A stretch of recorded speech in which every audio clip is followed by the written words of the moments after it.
wabarakatuh.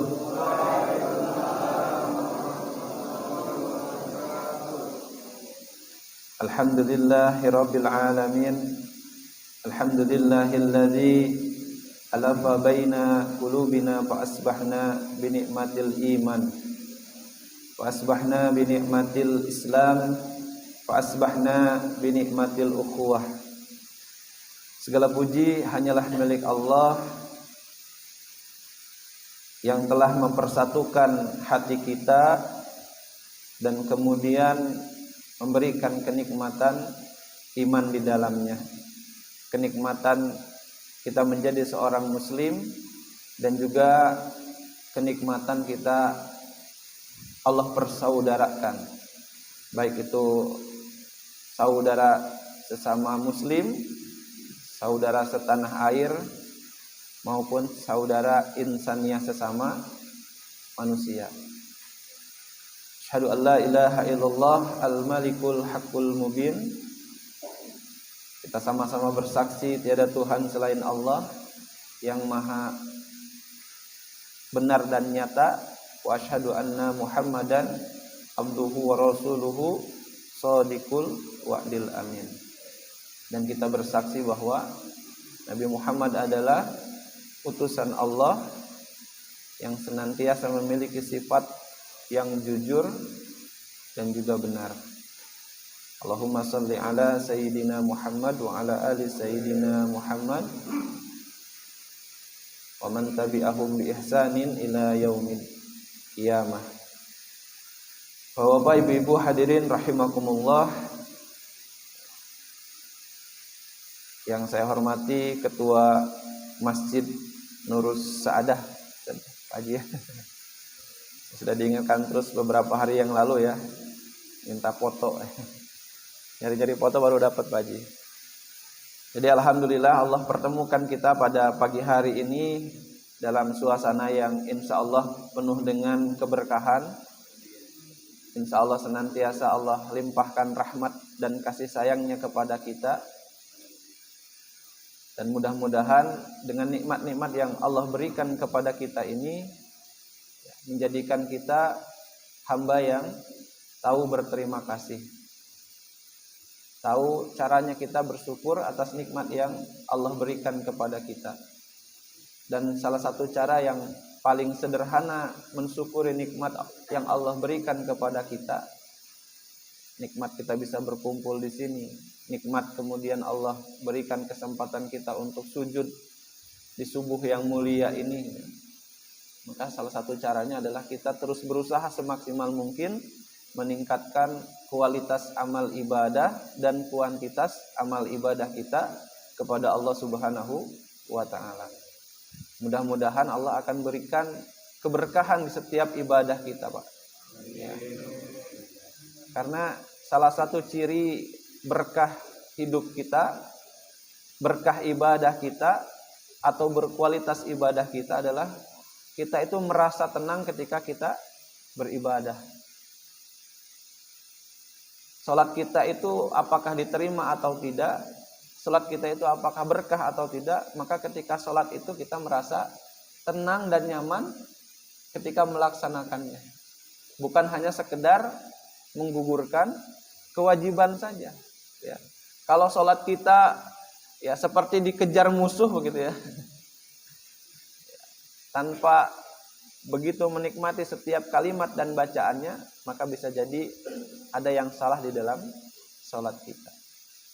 Mudah-mudahan Allah berikan sakinah Pak di dalam ibadah-ibadah yang kita laksanakan. Ketenangan dan kebahagiaan ketika kita menjalankan. Ini adalah sebuah nikmat yang luar biasa yang mungkin tidak Allah berikan kepada yang lainnya seperti itu. Bapak Ibu hadirin rahimakumullah, seperti yang di pamflet yang disebar ya, ini luar biasa, desainnya bagus Pak. Ini ya, kelihatan lebih ganteng jadi. Ya. Insya Allah pada kesempatan pagi hari ini kita akan sedikit banyak membahas tentang kondisi saudara-saudara kita yang ada di Palestina sana.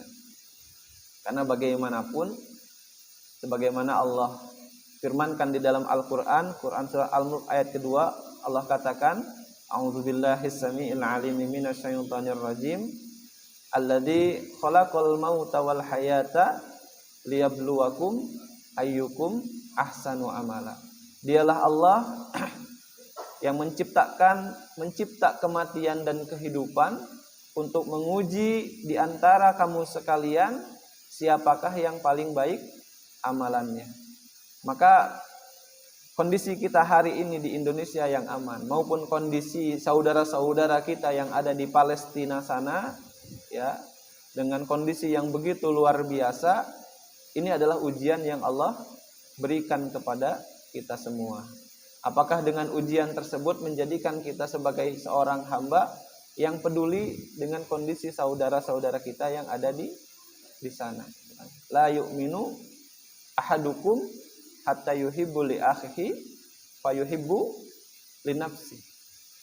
Tidak dikatakan beriman seorang hamba sebelum dia mencintai saudaranya sebagaimana dia mencintai dirinya sendiri. Maka keimanan kita itu indikatornya adalah ketika kita mencintai saudara-saudara kita, ya, maupun saudara yang ada di dekat kita maupun nun jauh di sana, sama seperti dengan mencintai diri kita sendiri. Maka pertanyaannya, apakah kalau kita melihat di TV, di media sosial, ya, saudara-saudara kita yang kemudian hari ini sedang dibombardir gitu ya. Kondisi terakhir itu kalau tidak lupa sekitar 7.000 ya. 7.000 orang yang sudah syahid, menjadi korban. Sebagian banyak adalah anak-anak kecil dan juga wanita. Apakah dengan kondisi itu kemudian menjadikan hati kita terketuk dan minimal peduli, Pak? Atau justru kita diam saja atau bahkan menjadi antipati dengan kondisi saudara-saudara kita di sana? Pertanyaan itu kemudian akan ditanyakan kepada diri kita sendiri. Kalau memang ada kepedulian, mudah-mudahan Allah berikan keimanan di dalam hati kita. Karena bagaimanapun seorang mukmin yang satu dengan mukmin yang lain di dalam hadis dikatakan sama seperti ibarat satu tubuh. Kalau bagian tubuh lain sakit, maka tubuh yang lainnya juga akan merasakan sakit yang sama. Kalau kondisi saudara-saudara kita di sana yang sedang sakit, lalu kemudian kita biasa saja, maka pertanyaannya, di manakah letak keimanan kita hari ini? Bapak Ibu hadirin rahimakumullah, insyaallah ada 3 tema, subtema yang akan saya sampaikan pada pagi hari ini. Yang pertama adalah keutamaan Palestina dan Masjid Al-Aqsa. Jadi ada minimal 4 keutamaan. Keutamaan yang pertama, Palestina Baitul Maqdis. Kalau Palestina itu kan nama sebuah negara, Pak. Kalau Baitul Maqdis itu adalah sekelilingnya. Di sana ada Palestina, ada Suriah, ada Syam sebutannya, dan di dalamnya ada Masjid Al-Aqsa. Dikatakan keutamaan yang pertama sebagai Ardul Mubarakah, negeri yang diberkahi, Pak. Makanya dalam Al-Qur'an dikatakan wa najjaina walutan ilal ardi allati barakna fiha lil alamin. Dan kami selamatkan Ibrahim dan Lut ke sebuah negeri yang telah kami berkahi di dalamnya. Dan keberkahan itu untuk lil alamin, untuk seluruh alam. Ini dalil yang Allah berikan kepada kita bahwa yang pertama Palestina Masjid Al-Aqsa sebagai negeri yang diberkahi. Makanya kalau kita baca surat At-Tin itu wattini wazaitun watturisin wahadal baladil amin. Yang pertama Wattin itu kan tentang surat At-Tin. Allah bersumpah, At-Tin ini maknanya adalah Suriah, Pak. Wazaitun itu maknanya adalah Palestina, Pak. Makanya buah zaitun yang paling bagus itu ada di Palestina. Yang paling bagus itu. Terus apalagi? Watturisin, bukit Tursina di Sinai. Yang terakhir itu wahadal baladil amin, dan ini adalah negeri yang aman. Maksudnya apa? Maksudnya adalah Mekah dan Madinah. Makanya di Mekah dan Madinah itu tidak akan terjadi kegoncangan yang luar biasa, Pak. Karena negerinya adalah negeri yang aman. Bahkan dijanjikan Dajjal itu tidak akan pernah bisa masuk ke dalamnya karena dijaga oleh malaikat. Ya. Itu berbicara tentang keberkahan. Maka hari ini, subhanallah, di tengah penjajahan, di tengah blokade yang luar biasa, justru anak-anak kecil yang mungkin sekarang hadir umurnya 12 tahun, 7 tahun, 9 tahun, 15 tahun, rata-rata mereka sudah menjadi penghafal Al-Quran. Padahal dalam kondisi penjajahan, Pak. Ya. Kalau dulu Belanda 350 tahun datang ke Indonesia itu menjajah, lalu mengambil kekayaan yang ada di Indonesia, lalu dibawa ke negerinya. Berbeda dengan Israel, Pak. Kalau Israel itu datang ke sana sebagai penjajah, lalu kemudian mencaplok tanah-tanah yang ada di sana, lalu mengusir orang-orang yang ada di sana. Yang diusir bukan hanya orang Muslim, Pak, tapi juga orang di luar Islam, bahkan orang-orang Nasrani juga banyak yang terusir. Maka kalau kita samakan dengan beberapa orang yang mengatakan, kayak Barat itu mengatakan apa yang dilakukan oleh orang-orang Gaza, perlawanan sebagai teroris, mungkin bisa kita samakan, Pak. Perjuangan Pangeran Diponegoro, Raden Fatimura yang dulu memperjuangkan Indonesia, kalau terjadi hari ini mungkin dikatakan juga sebagai teroris seperti itu. Padahal sama-sama kita membela tanah air, memperjuangkan negara kita. Ya, jadi bedanya sederhana. Kalau Belanda itu menjajah, lalu mengambil kekayaan, lalu pulang ke negerinya ketika Indonesia sudah merdeka. Berbeda dengan Israel, datang, dipersilahkan. Ketika 1948 ada perjanjian Nakbah namanya, masuk ke sana, lalu mencaplok dan mengusir orang-orang yang ada di sana. Itu luar biasa. Dan tersisa sekarang di wilayah Palestina itu hanya dua wilayah. Yang pertama namanya West Bank, tepi barat, di sana ada Masjid Al-Aqsa. Dan juga di wilayah pinggiran pantai yang namanya Gaza, yang hari ini sedang dibombardir habis-habisan. Jadi itulah kondisi hari ini. Walaupun mereka dalam kondisi seperti itu, tapi karena keberkahan yang luar biasa, subhanallah, Pak. Rata-rata syekh yang datang ke Indonesia itu mereka bukan hanya sekedar S1, tapi rata-rata doktor semua begitu. Itu luar biasanya. Kadang saya bertanya, ya Syekh, kenapa dengan kondisi antum masih terjajah, kesulitan pendidikan, ekonomi dan lain sebagainya, tapi kenapa banyak yang kemudian ya dari segi pendidikan sampai rata-rata doktor gitu. Mereka mengatakan, kami memahami bahwa yang akan memerdekakan Islam ini, yang akan kemudian memerdekakan Palestina, dibutuhkan orang-orang yang hebat dalam bidang apapun. Maka kami sedang mempersiapkan itu semua. Karena rata-rata semuanya hafiz Al-Quran. Jadi yang pertama adalah Ardul Mubarakah, negeri yang diberkahi. Lalu yang kedua dikatakan sebagai Ardul Isra wal Mi'raj, sebagai tanah tempat Isra dan Mi'raj. Allah katakan, subhanalladzi asra bi 'abdihi lailam minal masjidil haram ilal masjidil aqsa alladzi barakna haula. Maha suci Allah yang telah memperjalankan hambanya pada malam hari minal masjidil haram, sudah haram di Mekah, ilal masjidil aqsa di Palestina. Ini yang kemudian sering menjadi pertanyaan. Kenapa Allah kemudian tidak langsung memi'rajkan Rasulullah dari Mekah menuju ke Sidratul Muntaha?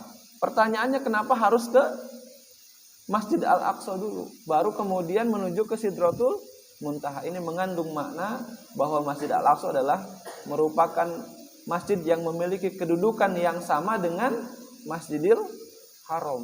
Maka kalau hari ini kita begitu luar biasa membela Masjidil Haram, kita kemudian berlomba-lomba untuk datang ke sana, lalu bagaimana mungkin kita meninggalkan ya Masjid Al-Aqsa yang kedudukannya sama dengan Masjidil Haram? Maka di sana itu Bapak Ibu, kalau Masjid Al-Aqsa itu kan yang paling luas. Di sana ada masjid yang kubahnya warna biru apa hijau ya? Warna hijau ya, ada Masjid Al-Qibli. Di sebelahnya ada namanya Masjid Kubatu Sakhroh, yang kubahnya itu warna emas, ya. Di bawahnya itu ada yang namanya Batu Sakhroh. Ternyata Batu Sakhroh itu adalah batu ketika Rasulullah masuk ke masjid itu, lalu kemudian menginjakkan kaki di sana dan kemudian menuju ke Sidratul Muntaha. Jadi pijakan pertama sebelum ke Sidratul Muntaha itu berada di Masjid Kubatu Sakhroh. Ya, makanya masjidnya katanya ada rongga di bawah batunya itu karena batunya itu pengen juga ikut ke langit, ke Sidratul Muntaha. Jadi itulah kenapa begitu luar biasa kedudukan Masjid Al-Aqsa ini. Bahkan ketika peristiwa Isra dan Mi'raj ini, Rasulullah Shallallahu Alaihi Wasallam menjadi imam, Pak, para nabi dan rasul yang jumlahnya yang kita ketahui sekitar 124.000 jumlahnya. Jadi Rasulullah mengimami para nabi dan rasul. Ini menjadi salah satu bukti kenapa Rasulullah dikatakan sebagai khataman nabiyyi wal mursalin, sebagai penutup para nabi dan rasul. Karena dengan seperti itu semua para nabi dan rasul kemudian membaiat Rasulullah untuk menjadi pemimpin mereka semua. Ya.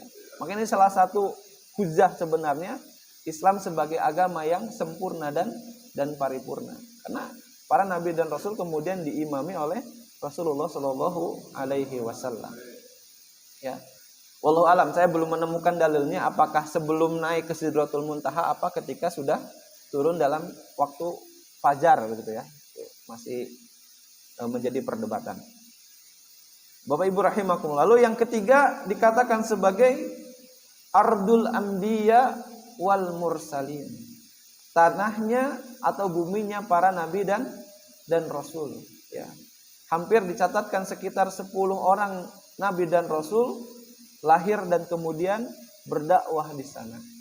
Ya, ada Nabi Ibrahim alaihissalam, ada Nabi Muhammad yang kemudian hijrah peristiwa Isra dan Mi'raj, ada Nabi Sulaiman, ada Nabi Lut, ada Nabi Musa, ada Nabi Isa dan nabi-nabi yang lainnya. Ini menunjukkan betapa pentingnya kedudukan Baitul Maqdis Palestina maupun Masjid Al-Aqsa. Dan yang keempat, Bapak Ibu rahimakumullah, dikatakan sebagai Ardul Qiyamah, tanahnya hari kiamat. Ini yang paling penting yang sedang kita songsong pada hari ini, ya.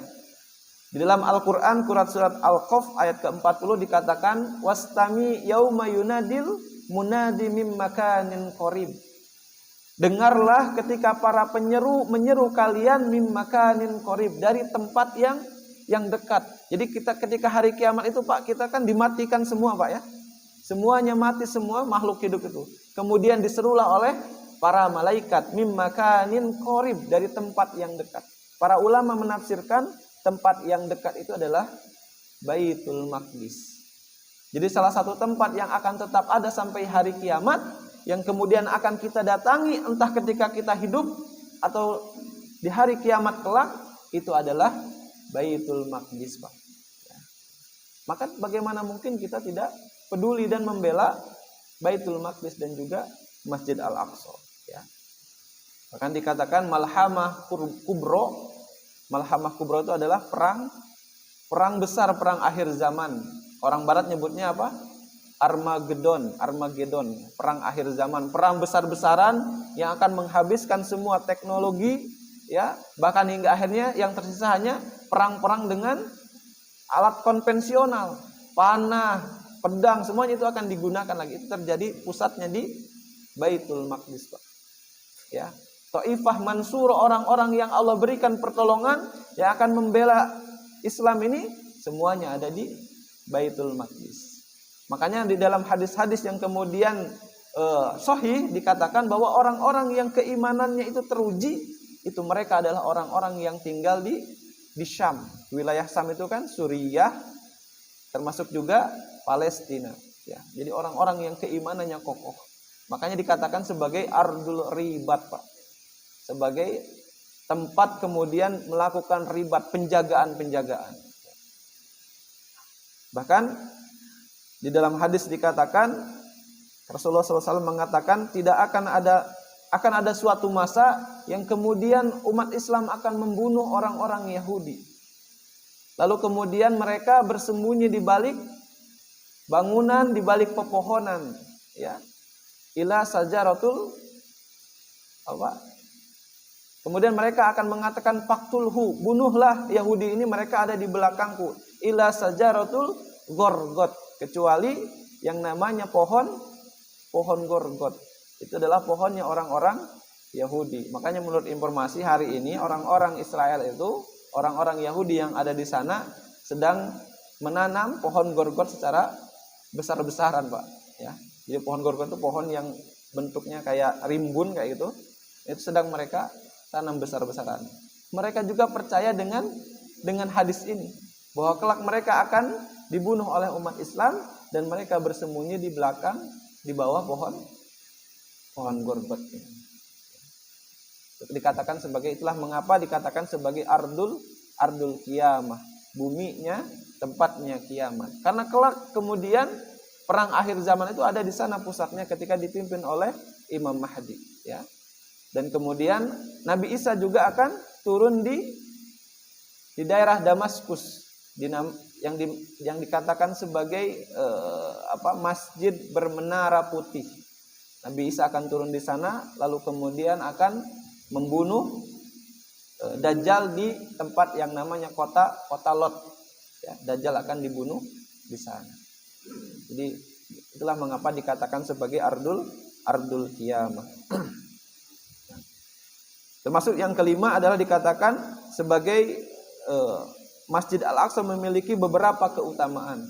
Yang pertama, keutamaan Masjid Al-Aqsa sebagai kiblat pertama umat Islam.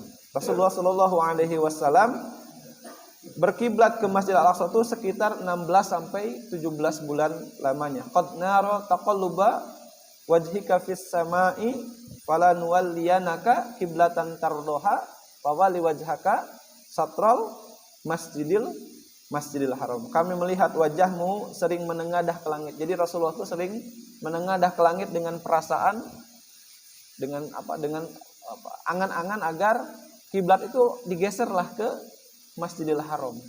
Makanya ketika Rasulullah Shallallahu Alaihi Wasallam sholat di masjid yang umroh atau haji mungkin pernah ke Masjid Kiblatain, Pak, ya. Jadi sejarah Masjid Kiblatain itu ketika Rasulullah SAW sholat zuhur di sana, ketika rokaat yang pertama dan yang kedua itu kiblatnya masih menghadap ke Masjid Al-Aqsa. Lalu turunlah ayat ini, perintah untuk menghadapkan wajahnya menuju ke Masjidil Haram. Jadi 2 rokaat berikutnya Rasulullah bergeser ke Masjid Haram. Jadi itu sejarahnya kenapa dikatakan sebagai masjid dengan 2 kiblat. Karena dalam satu sholat kiblat ke Masjidil Aqsa kemudian bergeser ke Masjidil Haram. Lalu yang kedua, yang selanjutnya keutamaan Masjid Al-Aqsa merupakan masjid yang kedua dibangun setelah Masjidil Haram. Jadi kalau ada pertanyaan siapa yang membangun Masjid Al-Haram, Pak? Nabi apa yang membangun Masjid Al-Haram? Nabi? Salah, Pak. Yang membangun Masjidil Haram itu adalah Nabi Adam alaihis salam. Nabi Ibrahim itu hanya meninggikan, maka yarfa'i. Di dalam Al-Quran dikatakan meninggikan. Dan yang membangun Masjidil Haram dan Masjid Al-Aqsa adalah Nabi yang sama, itu Nabi Adam alaihis salam, yang jaraknya sekitar 40 tahun lamanya. Inilah betapa pentingnya Masjidil Aqsa ini. Karena dibangun kedua setelah Masjidil Haram. Di dalam hadis yang lain, perbandingan ketika kita sholat di Masjidil Haram itu sama dengan 100.000 kali sholat di masjid yang lain. Jadi 1 kali sholat di sana sama dengan 100.000 kali kita sholat di sini. Di Masjid Nabawi sekitar 10.000. Dan di Masjidil Aqsa jumlahnya 1.000 kali dengan sholat kita di sini. Pertanyaannya lalu bagaimana mungkin kita meninggalkan, tidak peduli dengan Masjidil Aqsa ini. Bapak Ibu hadirin rahimakumullah. Dan yang menjadi pertanyaan, apa yang terjadi hari ini dengan saudara-saudara kita yang ada di sana? Ini yang perlu kita ketahui ya. Karena kalau saya lihat di Facebook itu Pak, luar biasa gitu. Setiap postingan-postingan yang berbau Palestina dan Masjid Al-Aqsa, itu yang komen itu banyaklah orang-orang luar gitu. Banyaklah orang-orang yang kemudian ya komennya aneh-aneh gitu. Coba dicek kalau ada yang bawa HP, di postingan-postingan Facebook yang kemudian membela Palestina itu komenannya orang-orang Indonesia, tapi mohon maaf banyak nama-namanya orang-orang timur begitu. Ternyata memang benar apa yang dikatakan oleh Presiden Israel itu. Mereka mengatakan kami juga sedang membayar buzzer-buzzer yang ada di Indonesia. Dan bahkan kalau lihat Facebook, rata-rata saya tidak pernah buka akun Israel atau apa, tapi muncul terus akun-akun Israel ini. Jadi luar biasa. Kenapa? Karena mereka sedang yang namanya melakukan ghazwul fikri, Pak, perang pemikiran. Ya. Jadi bagaimana mungkin dikatakan kesalahan-kesalahan yang terus-terus diulang itu kan akan menjadi kebenaran. Ya, berikanlah kesalahan secara berulang terus-menerus, maka itu semua akan menjadi kebenaran. Maka itu yang terjadi hari ini. Mereka memposting postingan yang keliru, yang berbuah fitnah dan lain sebagainya. Ya. Saudara-saudara kita terakhir dibombardir, diblokade, bahkan rumah sakit dihancurkan, auzubillah ya. Terus listrik mati, komunikasi mati dan lain sebagainya.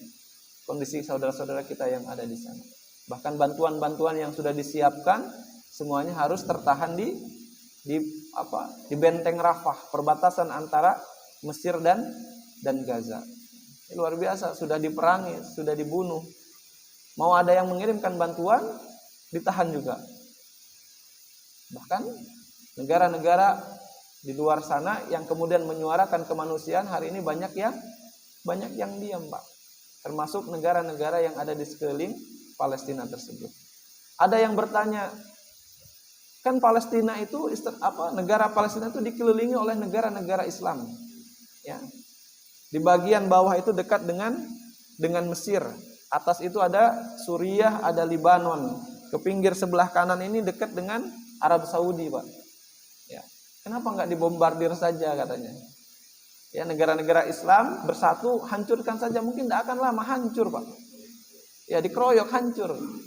Ternyata apa yang dikatakan hari ini, kebanyakan negara-negara Islam itu semuanya sudah dikuasai oleh Israel. Jadi pemimpin-pemimpinnya itu sudah berada di ketiak Israel dan Amerika. Itu jawaban yang diberikan. Karena auzubillah. Mereka itu berjuang sendiri, Pak, saudara-saudara kita itu. Tapi luar biasa yang terjadi, walaupun tempatnya sempit.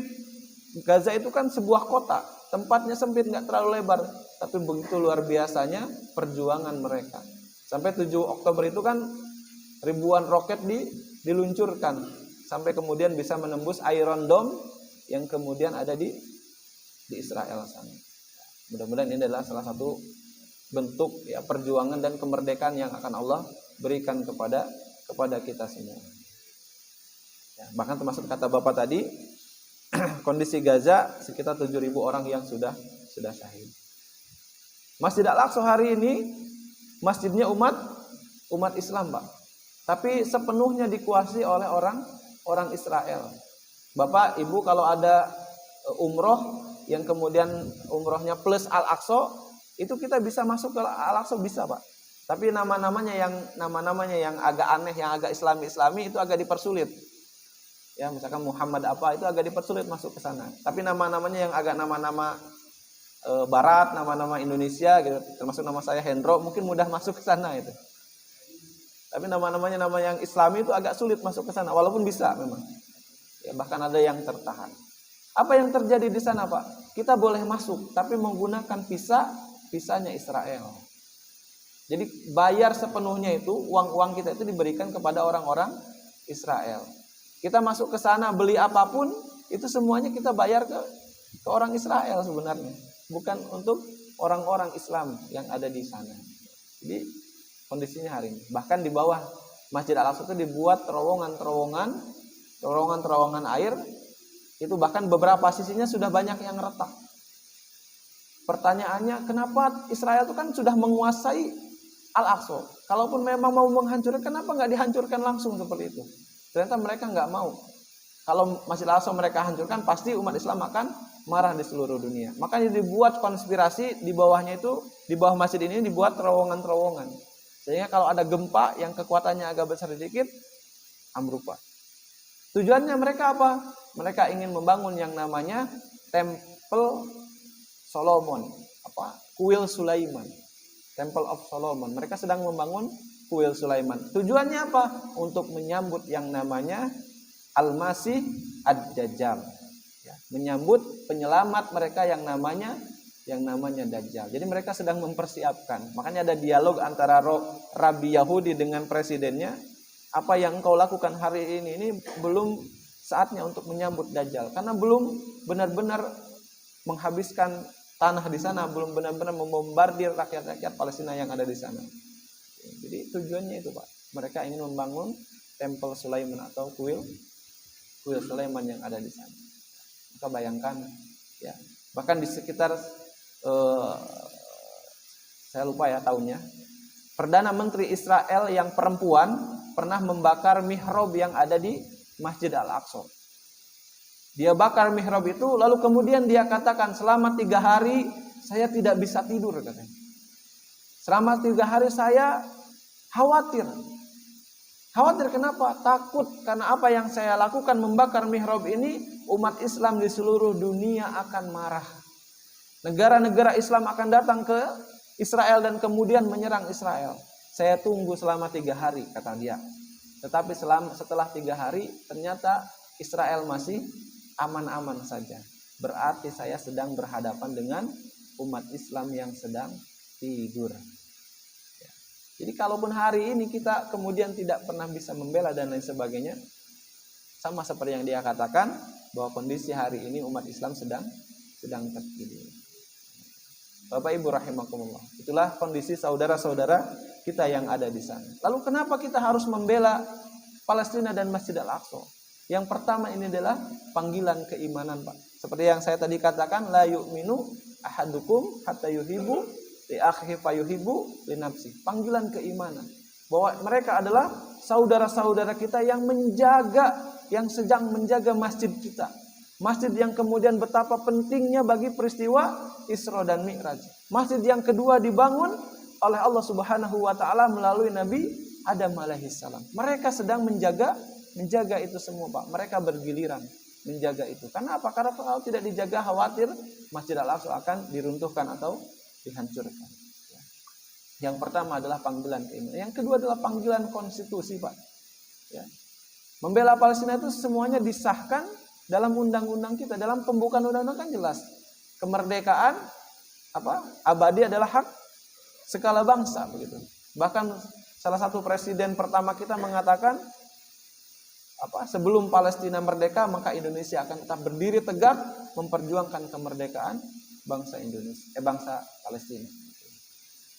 Itu perkataan dari Soekarno. Bahkan Menteri Luar Negeri kita yang jelas-jelas membela itu semua. Ya walaupun hanya sekedar kecaman dan lain sebagainya. Dan yang keempat adalah misi kemanusiaan. Oh ya. Yang perlu Bapak Ibu semua ketahui bahwa kemerdekaan Indonesia itu yang pertama mengakui kemerdekaan bangsa Indonesia adalah 2 negara, Pak. Satu Mesir, yang kedua Palestina. Walaupun Palestina memang belum menjadi sebuah negara yang de facto dan de jure itu resmi. Dan 2 tokoh besar, Amin Al-Husaini dan Muhammad Ali Tahir, itu adalah tokoh besar yang cuannya banyak gitu ya, orang-orang kaya yang kemudian menyumbangkan hartanya untuk persiapan kemerdekaan Indonesia. Kalau Palestina dulu peduli dengan kita, bagaimana mungkin kita tidak peduli dengan kemerdekaan mereka itu sendiri. Dan yang terakhir adalah ini merupakan misi kemanusiaan. Makanya ada kalimat tidak perlu menjadi seorang muslim untuk peduli dengan Palestina, cukup menjadi seorang manusia, Pak. Kalau kita memang merasa menjadi manusia yang memiliki kemanusiaan, maka ketika melihat saudara-saudara kita hari ini dibombardir dan lain sebagainya, pasti kita akan terpanggil sebagai naluri kemanusiaan. Ya, maka mudah-mudahan kita semua menjadi orang-orang yang terpanggil untuk menjadi itu semua. Ya. Palestina itu pasti merdeka, Pak, karena itu merupakan janji Allah Subhanahu wa taala. Pasti akan merdeka, akan dimerdekakan oleh Allah melalui orang-orang yang memperjuangkannya. Yang menjadi pertanyaan adalah di mana kita saat itu. Apakah kita menjadi orang-orang yang memperjuangkan atau tidak? Atau hanya sebagai orang yang bertepuk tangan saja? Ya, itu semuanya akan ditanyakan di hari kiamat kelak.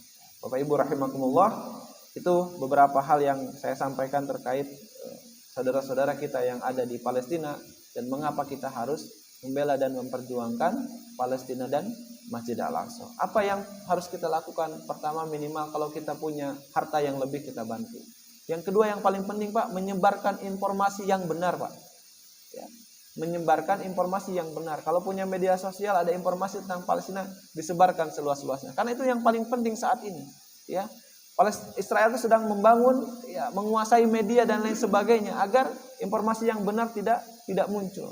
Ya, makanya kita ketika memiliki informasi yang benar kita sebarkan dan lain sebagainya.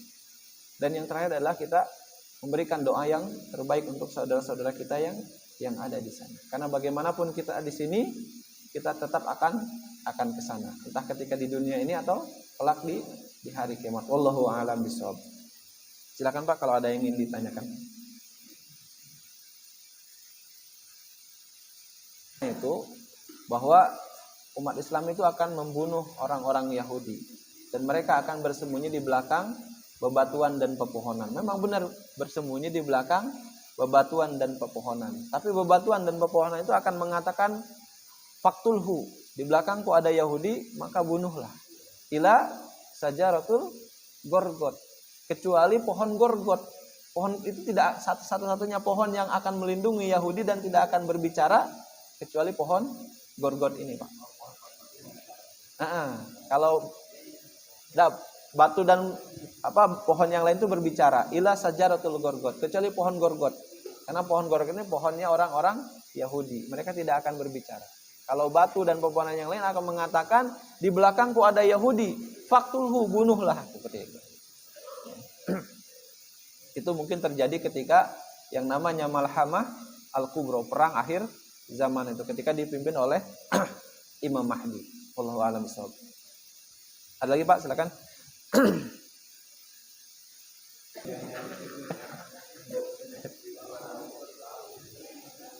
Ya, yang jelas yang kalau masalah tahunnya kapan, wallahu a'lam Pak Haji ya. Ya karena tahun Hijriah itu kan ditetapkan ketika Rasulullah hijrah. Artinya beberapa ribu tahun sebelum hijrah atau beberapa ribu tahun sebelum Masehi. Yang jelas keterangannya jarak pembangunan antara Masjidil Haram dan Masjid Al-Aqsa itu di dalam hadis lamanya 40 tahun. Kalau Bapak Ibu pengen lebih jelas silahkan dibaca di Al-Quran. Jadi ini yang banyak keliru Pak. Saya juga dulu sebelum diterangkan ini bahwa tahunya yang membangun Masjidil Haram itu adalah Nabi Ibrahim bersama Nabi Ismail alaihissalam. Padahal mereka hanya meninggikan. Ya, fondasinya sudah ada. Terus pernah banjir ketika zaman Nabi Nuh alaihissalam. Pernah banjir. Jadi kemudian ditinggikan oleh Nabi Ibrahim alaihissalam dan juga Nabi Ismail alaihissalam. Makanya itu Nabi Ibrahim kan berdoa, Robbana ini askantu min zuriyati biwadin ghairi dzar'in inda baitikal muharram. Dekat dengan baitikal muharram, dekat dengan rumahmu. Ya. Yang doa Nabi Ibrahim alaihissalam. Jadi saya tidak tahu kapan waktunya, yang jelas jaraknya antara dua masjid ini dibangun sekitar 40 tahun lamanya. Wallahu a'lam bishawab. Cukup Pak, ada lagi? Kalau cukup, kita cukupkan. Ibu-ibu ada? Nah, masak sarapan.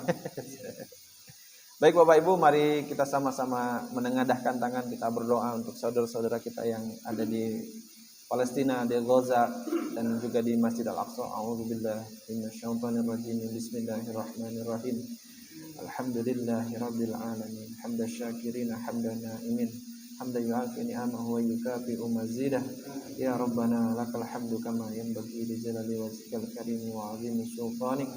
Allahumma salli ala sayyidina Muhammad wa ala ali sayyidina Muhammad. Allahumma innaka ta'lam anna hadhihi al-qulub qad istama'at ala mahabbatik wal taqat ala ta'atik wa tawahadat ala da'watik wa ta'ahadat ala nusrati syari'atik فواثق لهم ربطتها وأدم مدها واهدها سبولها واملأها بنورك الذي لا يخفو وصل صدورها بفيض الإيمان بك وجميل التوكل عليك وأهلها بمعرفتك وأمت على شهادة في سبيلك إنك نعم المولى ونعم النصير اللهم أعز الإسلام والمسلمين وأذل الشرك والمشركين اللهم انصر الإسلام والمسلمين وأهلك الكفرة والكافرين اللهم انصر الإسلام والمسلمين والإخواننا في فلسطين اللهم انصر الإسلام والمسلمين والإخواننا والمجاهدين في غزة والمجاهدين في كل مكان وفي كل زمان وبالخصوص في بلادنا هذا إندونيسيا ربنا ظلمنا أنفسنا وإن لم تغفر لنا وترحمنا لنكونن من الخاسرين ربنا آتنا في الدنيا حسنة وفي الآخرة حسنة وقنا عذاب النار والحمد لله رب العالمين سبحانك اللهم وبحمدك أشهد أن لا إله إلا أنت أستغفرك وأتوب إليك والسلام عليكم ورحمة الله وبركاته